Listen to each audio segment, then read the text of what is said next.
This is present-day northern France. Bustling cities, peaceful villages and dramatic coastlines. However, had you been here in June 1940, this was ground zero.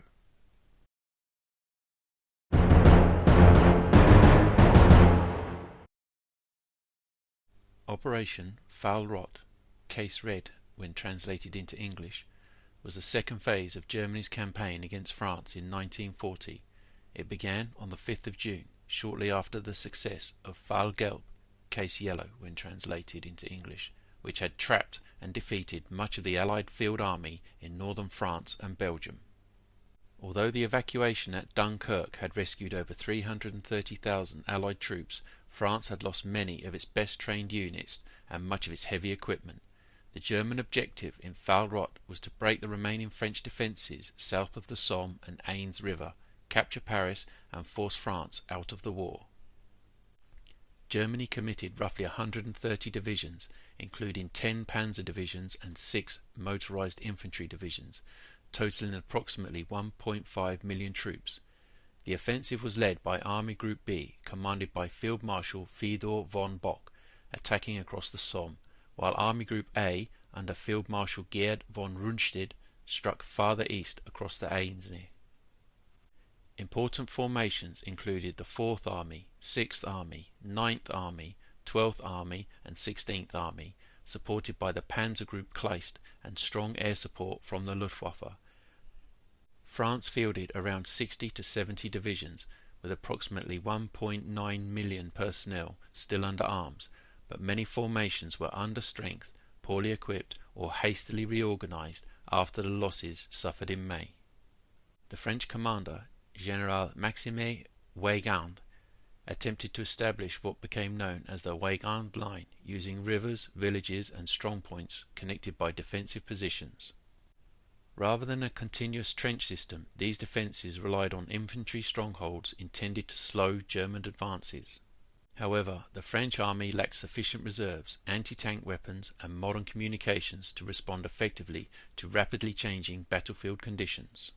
German tactics emphasized combined arms warfare, coordinating tanks, motorized infantry, artillery, engineers and close air support. Instead of launching costly frontal assaults everywhere, German commanders concentrated armour at selected sectors to achieve breakthroughs. Once gaps were opened, panzer divisions advanced rapidly into the French rear, bypassing isolated strongpoints while infantry divisions reduced them later. The Luftwaffe began attacking bridges, transport networks, headquarters and troop concentrations, disrupting French command and limiting the movement of reinforcements. On 5th of June, Army Group B crossed the Somme after intense artillery bombardments and air attacks. French resistance was often determined, and in several sectors German forces suffered heavier casualties than they had during the earlier campaign. Nevertheless, repeated armoured breakthroughs gradually forced the French to withdraw. On the 9th of June, Army Group A crossed the Aisne, threatening to outflank French positions and accelerating the collapse of organised resistance. As German forces advanced, French units increasingly found themselves unable to establish stable defensive lines.